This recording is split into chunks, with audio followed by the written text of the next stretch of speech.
मालिकां विदधती पद्मासने संस्थितां वंदेतां परमेश्वरी भगवती बुद्धिप्रदां शारदां। माताच पार्वती देवी ही पिताच देवो महेश्वरः बांधवाश्च शिवभक्ताश्च स्वदेशो भुवनत्रयम्। सन्माननीय व्यासपीठ आणि व्यासपीठावरती विराजमान या शाळेचे सर्वा मुख्याध्यापक आदरणीय गुरुनाम गुरु, कारण की मी या शाळेचा विद्यार्थी आहे, ते आदरणीय कर्तव्यदक्ष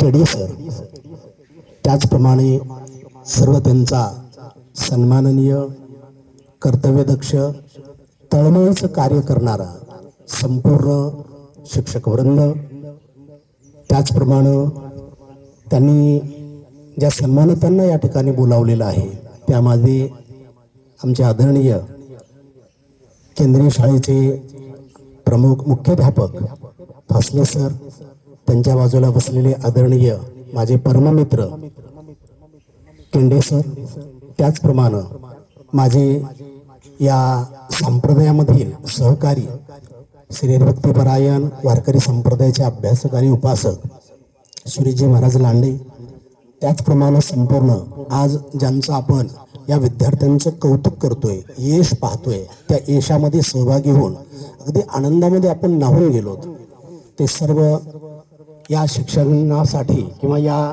परीक्षेसाठी तन मन धनानं अगदी जीव ओतणारे पालक असतील, त्याचप्रमाणे त्यांचे संपूर्ण मार्गदर्शक शिक्षक असतील, विद्यार्थी मित्र असतील, या सर्वांना या ठिकाणी मी नतमस्तक होतो.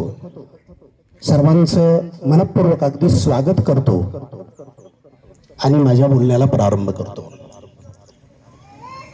खरंच आजचा हा जो क्षण आहे अगदी आपल्या अंतःकरणामध्ये सुवर्णाक्षरामध्ये अगदी कोरून ठेवण्यासारखं आहे.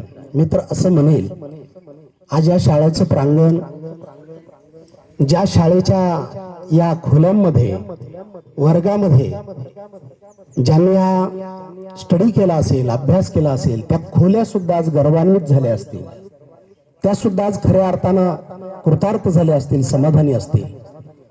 इथले वृक्ष आणि वेली त्या सुद्धा आज अगदी आनंदानं फुलून गेले असतील, त्यांचं ऊर भरून आलं असेल. आणि यामुळं आजचा हा जो क्षण आहे, आजचा जो हा वेळ आहे, अतिशय अगदी मौल्यवान वेळ आहे, अगदी आठवणीत ठेवण्यासारखं आहे. आणि बघा, योग म्हणा सुयोग म्हणा, मग अशी बोलता बोलता या ठिकाणी आदरणीय सर बोलून गेले की मी जो हार गुंपलेला आहे तो 8 फुटांचाच आहे. गणिती भाषेमध्ये जर बोलायचं म्हटलं तर 8 जो अंक येतो ना, हा 8 अंक 7 नंतर येतो आणि 8 नंतर पुन्हा 9 असतो.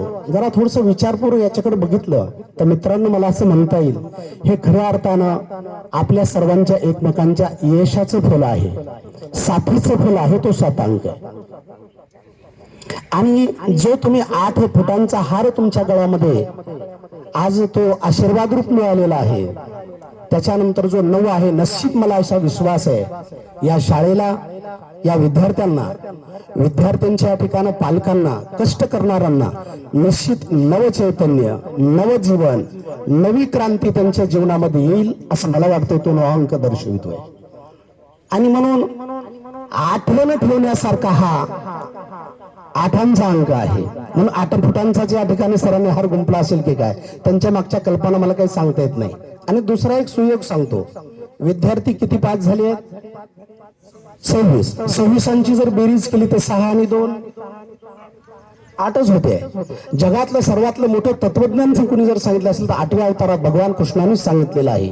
आणि त्या दोन्हींचं चरित्र पाहिलं तर आदर्श शिक्षक आणि आदर्श विद्यार्थी ह्या जोडीने, या दृष्टीने त्यांच्याकडे पाहावं लागेल. ज्याचा त्याचा ॲटिट्यूड आहे, ज्याचा त्याचा दृष्टिकोन आहे. मला जास्त बोलायला वेळ नाहीये, परंतु तरी सुद्धा थोडक्यात जर मला सांगायचं झालं तर मी असं म्हणेल, खरंच या शाळेचं, खरंच या शिक्षकांचं, खरंच या कर्तृत्ववान विद्यार्थ्यांचं किती कौतुक करावं हेच मला कळत नाही. मी जेव्हा जेव्हा या ठिकाणी या शाळेच्या प्रांगणाच्या जवळून या ठिकाणी रोडवरून जातो तेव्हा मला शाळा नाही वाटते, एक मंदिर वाटतंय. आणि या मंदिरातले या ठिकाणी सर्व शिक्षक मला देवता वाटतायत. तुम्ही आम्ही विद्यार्थी सर्व पूजक वाटतात. आणि खरंच त्या गेटच्या पुढे आलो रे आलं त्याचं नतमस्तक व्हावं वाटतं. कारण की शिक्षणाचं मंदिर आहे. म्हणजे असं म्हटलंय, माणसाच्या आचार विचारात शिक्षणच फक्त बदल घडवू शकतंय. आचार बदलायचा असेल, विचार बदलायचा असेल, शिक्षणच हे सर्व करू शकतंय. आणि या शिक्षणामध्ये खरे 5 प्राण असतात. ते म्हणजे एक कुल, एक विद्या, एक धन, प्रतिष्ठा आणि शील. एकदा महात्मा गौतम बुद्धाला एका विचारवंतानं विचारलं, महात्माजी सर्वात महान व्यक्ती कोणती, सर्वात मोठी व्यक्ती कोणती? त्यांनी सांगितलं, हे बघ, कुल, विद्या, धन, प्रतिष्ठा आणि शील या 5 गोष्टी ज्यांच्याकडे असतात ती व्यक्ती महान असते. समोरच्यांना विचारलं, महात्माजी यातली एखादी गोष्टी जर या ठिकाणी नसेल तर चालेल का, किंवा कमी करता येईल का? भगवान गौतम बुद्धाने सांगितलं, जर कमीच करायचं असेल तर त्यातलं कुल कमी करता येईल. कारण की कुलाला एवढं काही महत्व नाही. कोण्या कुळात, कोण्या घरात जन्म झालाय, या सगळ्या नथिंग गोष्टी आहेत. याला काही एक अर्थ नाहीये. पण बाकीच्या 4 गोष्टी, विद्या, धन, प्रतिष्ठा आणि शील मात्र असायलाच हव्यात. तेव्हा समोरच्यांनी पुन्हा त्या विचारवंताने विचारलं, गौतमा आणखी जर काही कमी करता आलं तर तुम्ही काय कमी करू शकाल या 4 गोष्टीतल्या? तेव्हा त्यांनी सांगितलं, मी धन आणि प्रतिष्ठा यांना कमी करू शकतो. धनाला तेवढं महत्व नाही या जीवनामध्ये. आणि धन कमी झालं तर त्याचा विचार नाही करायचा. Wealth is loss, nothing is loss. काही आवश्यकता नाही याची. पण बाकीच्या मात्र गोष्टी असाव्या लागतील. त्या म्हणजे विद्या, प्रतिष्ठा आणि शीलाची अत्यंत गरज आहे. पुन्हा समोरच्यांनी विचारलं, महात्माजी या 3ही गोष्टीत एखादी गोष्ट कमी करता येईल का? त्यांनी सांगितलं, प्रतिष्ठा कमी करता येईल. प्रतिष्ठेला सुद्धा काही किंमत नाही, व्हॅल्यू नाही प्रतिष्ठेला. प्रतिष्ठा या ठिकाणं इतकी महत्वाची गोष्ट नाहीये. पण विद्या आणि शील मात्र अतिशय महत्वाचं आहे. विद्येला अत्यंत महत्व आहे. यातलं काही कमी करता येईल